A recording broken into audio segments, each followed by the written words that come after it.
In Britain, American immigrant Ian lives a pretty average life. He plays for a successful hockey team, although today they aren't doing so well. The referee keeps making decisions against Ian's team, finishing the game earlier and costing them the match. After the game is over, Ian's teammates aren't very friendly toward him, and Ian feels betrayed. Fortunately, he has his girlfriend Jenny who immediately comes over to comfort him and they leave home together. On their way out, Ian notices the board's clock is still stuck on the game time. When they make it to Jenny's home, Ian confesses he feels something has been wrong all day and mentions the clock. Jenny comforts him again and they begin sharing kisses, but at that moment her parents appear at the window to demand her to come inside. Afterward, Ian notices how creepy the neighborhood is and quickly drives away. Minutes later, he has to stop the car when he finds the road blocked by a figure on the ground. Ian waits for a few seconds but nothing happens, so he goes to check on the being under the rain. As soon as he touches it, the figure shakes and startles Ian, who immediately runs back to his car. He tries to call emergencies to no avail, and when he looks up, he realizes the figure is gone from the road. Suddenly, a terrifying black monster breaks through the window with its claw and grabs Ian to throw him onto the ground. Then it drags the boy to the train rails and holds him there until the train comes to run over him. At that moment, Ian wakes up and finds himself inside an office, looking older. A phone rings, and Ian picks it up only to hear the person on the other side hang up. He's disorientated for a few seconds, but soon his boss reminds him he needs those spreadsheets, and Ian quickly goes back to work. At some point his coworker Jenny comes to drop more paperwork for him to do, and she says she isn't looking to the weekend because her family will scold her for still being single and not having kids. Hours pass with Ian working and at the end of the day, he's ready to go home. On his way out, a man runs to join him at the elevator, and Ian notices how sweaty and nervous he looks. When they make it to the first floor, the man runs out as if in fear, bumping into a bunch of boxes. Once outside, Ian discovers the man from the elevator has fallen under some sort of illness attack, and among the crowd checking on him, there's a man that looks familiar. For a second Ian swears that there are black veins where the guy is touching the sick employee and the man's face suddenly gets blurry, but Ian blames it on his imagination and leaves. When he gets home, Ian gets something strong to drink and watches the street, where he notices strange shadows in the neighboring building. He's suddenly startled by his wife Medea, who quickly brings him to the room to get frisky together. After sharing a passionate moment, Medea can tell Ian's distracted, so he shares that he saw a coworker die and that the other stranger reminded him of his old hockey referee. Medea is surprised to hear Ian used to play hockey, and Ian could have sworn he already told her, so he goes looking for his yearbook to prove it. However, when he finds the team picture, he's upset to discover he isn't on it. Ian begins having an emotional crisis because he has memories that didn't actually happen, but Medea comforts him with ice cream and gets him to calm down. While failing to fall asleep, Ian hears a voice saying he knows it's too late, as a shadow runs outside the window and then onto his wall. Ian goes downstairs to check, but he finds nothing. The next day, Ian oversleeps and takes the bus to work instead of walking. During the ride, he discovers his watch has stopped, and two guys get on the bus that look a lot like his old hockey teammates. The duo gets off as soon as they see him, and Ian rushes to follow them, but the guys give him the finger before disappearing. As Ian runs down the street, he bumps into Gray, who knows Ian by name and tells him they need to go somewhere safe. After noticing another man looking at him creepily, Ian accepts to follow Gray into an alley. Gray points out that Ian's watch has stopped and explains that means they are coming. He doesn't explain who they are, but he says they're hunting Ian and they were the ones that pushed him into a new reality. Gray knows all the details of both lives, swearing they're all real, and explains that if Ian dies again, he'll just be pushed into another alternate life and they'll keep murdering him every day. Furious at the lack of proper information, Ian pushes Gray against the wall, and suddenly the black creature from the previous day comes out of a hole and pulls Gray inside. Ian immediately runs away and bumps into a man with black holes for eyes, but things go back to normal when he blinks. His cell phone won't work, so Ian tries a public phone, but the only noise he hears is creepy static. Then Ian runs again and makes it back to his apartment, where he tells Medea that someone is trying to kill him. Suddenly he hears a noise, and when he looks downstairs, he notices a shadow approaching. Terrified, Ian quickly locks up the door and steps back, bumping into Medea. At that moment a splash of blood appears on the door, and Ian looks down to realize Medea has stabbed him with her claw because she's one of them too. She kisses him before dropping him on the floor, saying he shouldn't have remembered before cutting his throat open. At that moment Ian wakes up inside a car, almost crashing against a truck if it wasn't for the warning of his passenger.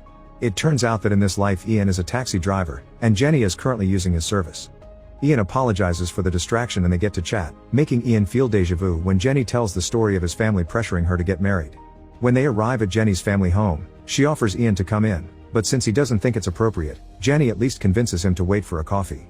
While Ian waits, he sees a mysterious man walk by. Then he begins noticing creepy shadows on the neighbors' windows. Suddenly someone touches him from behind and Ian jumps only to notice it's Jenny. Feeling creeped out, Ian gets in his car and notices the clock has stopped. After grabbing the coffee he drives away, and when he makes it downtown, he finds Gray waving at him. Ian immediately stops the car and goes looking for him with a wrench in his hands, getting upset when he realizes he knows Gray but he doesn't know from where. Gray touches Ian to give him a few flashes of his previous lives and tells him they are coming, so he must protect Jenny or she'll get hurt too. Suddenly Ian hears a noise and turns around, which gives Gray the chance to disappear. At that moment another black monster appears on a roof and jumps on top of Ian, killing him.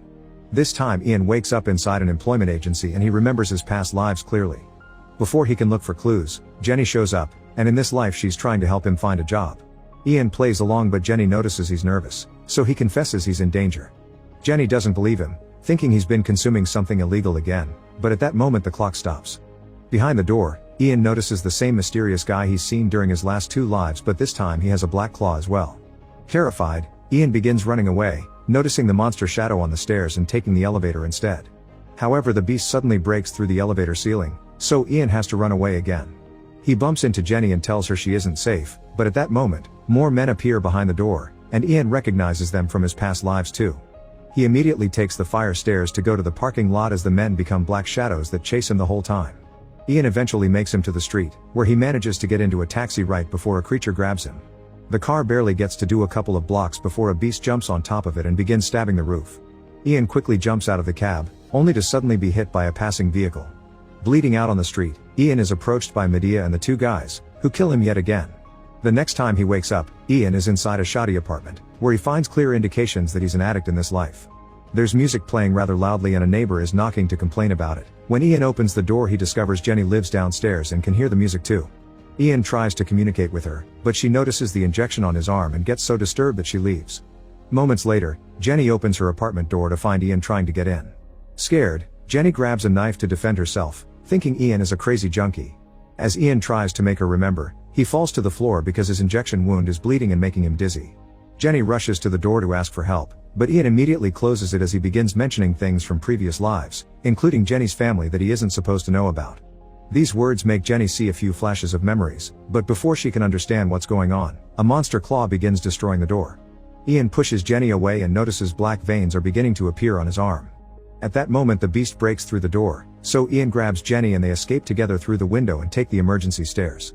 When they reach the ground, 2 monsters surround Ian and he grabs a piece of glass to defend himself, but Medea grabs him from behind first and uses the glass against his own hand. Then she pushes Ian against the wall and is about to hurt him, only for Jenny to strike first by stabbing Medea in the shoulder with her knife. This loosens Medea's grasp and now Ian can run away with Jenny. The duo runs through town and descends into the subway station, where Jenny steals a piece of fabric from a hobo to wrap up Ian's wound. She also admits that she now can remember the previous lives they went through. At that moment the train arrives and the duo gets in, agreeing to stick together until the end. At the next station, a guard comes in as well and watches the duo for a while before getting off at the following stop. There he meets with Medea and her men to give them the information. A few stations later, Jenny is asleep, and Ian turns around to find Gray sitting next to him. Gray is looking very sick, and Ian finally understands Gray is also one of the creatures. They're called harvesters and they feed on people's fear. When an old man gets on the train at the next station, Gray takes his beast form and terrifies him, feeding on his fear as the guy runs away. Feeding allows Gray to look healthy again and he explains that feeding on human fear is addictive. Some harvesters have started to kill for it, so they went from parasites to predators. They're after Ian because he managed to hurt them, and they don't want him to remember how otherwise it'll be the end of their race. At that moment Gray reveals Ian used to be a harvester as well, in fact he was the most powerful one. Suddenly they hear a noise and Gray announces they've been found before disappearing. Ian wakes Jenny up and they run out of the train, only to find the way blocked by the 2 hockey players. The duo runs back where they come from and accidentally bumps into a boy, making him drop his phone. Ian tells him to run, but the boy stops to grab his phone and is jumped on by the harvesters, who immediately hurt him with its claw and feed on his fear. Ian and Jenny keep on running, but they miss the next train. Suddenly a harvester appears and throws Ian against the wall as Medea approaches and explains that Ian is weak because he hasn't been feeding. Then Medea transforms her hand and jumps on the duo to capture them against the wall as Ian's veins begin to go black again. She teases Ian for caring about a human and kisses him, gaining control of his mind.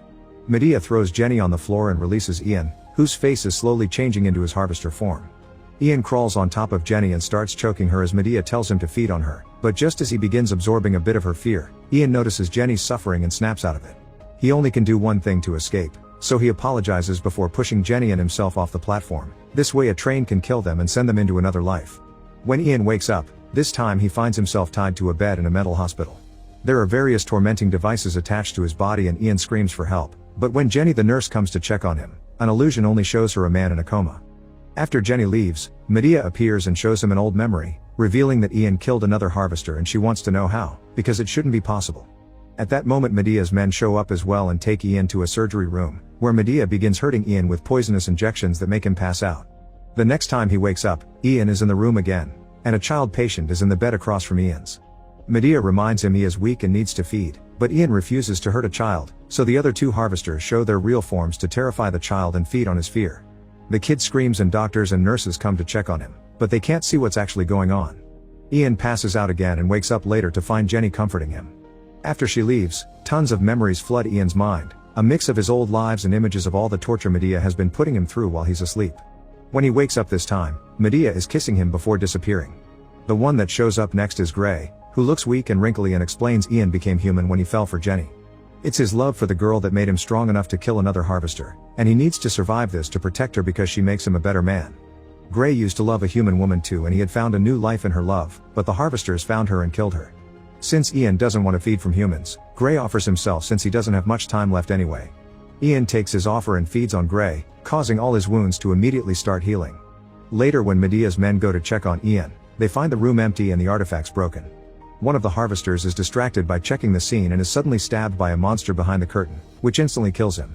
It's then revealed this is Ian with his powers unleashed, and when the other guy tries to run away, Ian jumps on him and kills him too. Meanwhile Jenny continues to work around the hospital, not noticing the shadows that follow her everywhere. Soon Ian begins following her as well, and whenever a harvester tries to attack Jenny, Ian kills them first. He kills one inside the archive room and another one in the corridors before following Jenny to the morgue. There, some harvesters come out of hiding and try to attack her, but Ian shows up and tells her to run. Then Ian proceeds to kill all his enemies, using the power of love to easily take them out with just a few quick hits. Afterward Ian goes looking for Jenny, only to discover Medea has captured her. When Ian tries to attack her, Medea pushes Jenny away and hits Ian instead, putting him back into his human form as she begins hitting him from reality to reality in quick painful jumps. After going through all of Ian's lives and jumping into the train, they return to the hospital and Medea grabs Jenny again, using her as a shield. Ian realizes there's only one thing to do to stop Medea for good and he proceeds to stab Jenny with his own claw, which goes through and manages to stab Medea as well. As Medea disintegrates, Ian remembers that Gray said finding love gave him a new life. With this knowledge, Ian tells Jenny that he loves her and uses the power of his feelings to heal her wounds. Sometime later, the couple is back to their original lives, and this time, Ian can win his hockey match without the interference of harvesting referees. Jenny comes to congratulate him after the game and Ian thanks her for making him human, but Jenny doesn't understand because she doesn't remember what happened. At that moment Ian sees the mysterious man and follows him into an abandoned corridor, where the man reveals to be a harvester. Ian immediately summons his claw, ready to fight it. Make sure to subscribe and turn on notifications so you can watch more videos like this. Thanks for watching.